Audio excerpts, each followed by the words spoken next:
And we'll be talking about it more in the France 24 debate alongside with our business editor, Kate Moody, who joins us live now from the World Economic Forum in Davos. Kate, we were talking about it earlier.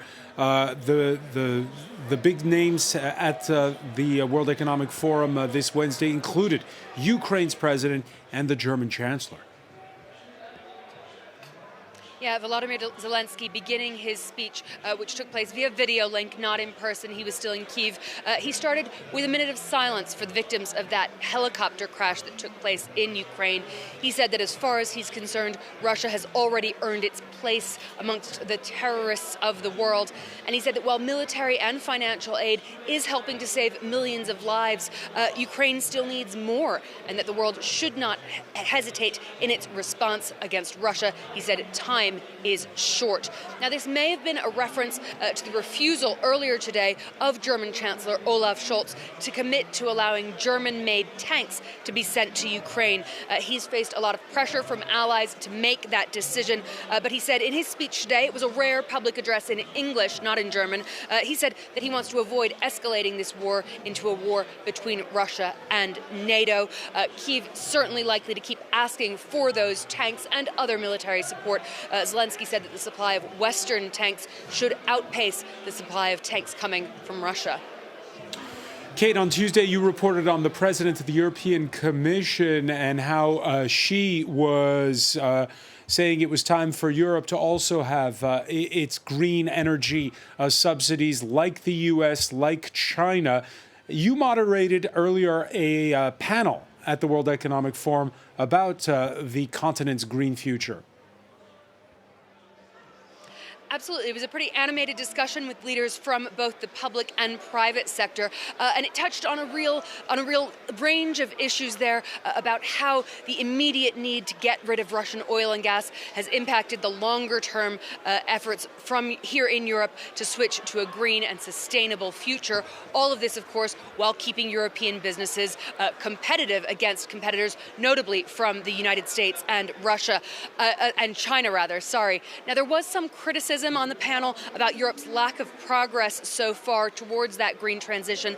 All of the panelists, even the EU's Commissioner of Energy, Kadri Simpson, said that more concrete action and cooperation was needed among the member states, and that the EU needed to raise the game specifically when it comes to tax breaks. Now, shortly after that debate, I sat down with one of the panelists, Laurence Boone. She is France's Minister of State for European Affairs, and I asked her whether the French government was satisfied with that clean tech plan that Ursula von der Leyen outlined in Davos earlier this week, whether she thought it gave European industry the tools to be competitive. Take a listen to what she said. I think we should be happy the US is actually moving to address climate change. That's the first thing. The second is I think this is a subsidy plan on top of the energy price difference between the US and Europe.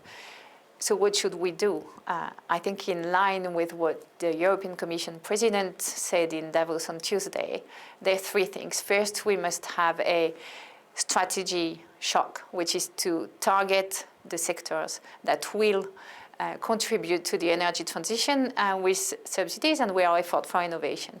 The second thing is a simplification shock. The US measures are very simple. Tax credit. We must do similar things in Europe. We're too slow at the moment.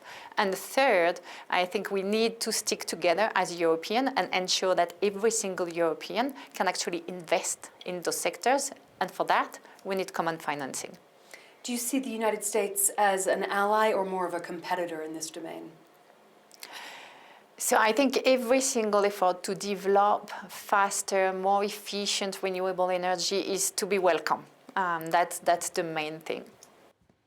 Yeah, and speaking of weaning the continent off of Russian gas, Greta Thunberg arrested no later than Tuesday in Germany for protesting the reopening of a coal mine. She's headed your way. She is, and she's bringing with her a cease and desist letter, Francois. It's a petition that's so far been signed by nearly 1 million people demanding that no new oil, gas, or coal extraction sites be opened.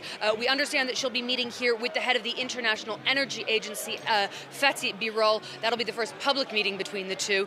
They'll be speaking on a panel together about what she certainly views as a lack of progress towards the green future that she so desperately wants.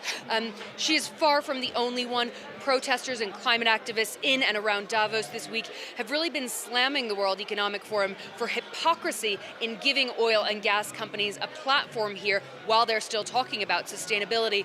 I asked the CEO of the Norwegian energy giant Equinor what he makes of that criticism. Take a listen.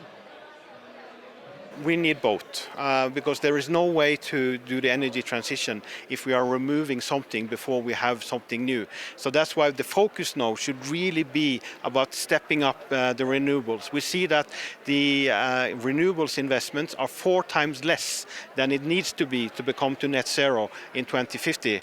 The oil and gas investments are on par with the 2050 scenario. So that's why it's important now to make sure that we do invest in renewables, but at the same time we will need oil and gas for a long time either. But then it's it's so important the way we produce oil and gas. So we're working very hard on reducing the emission of the oil and gas that we are producing.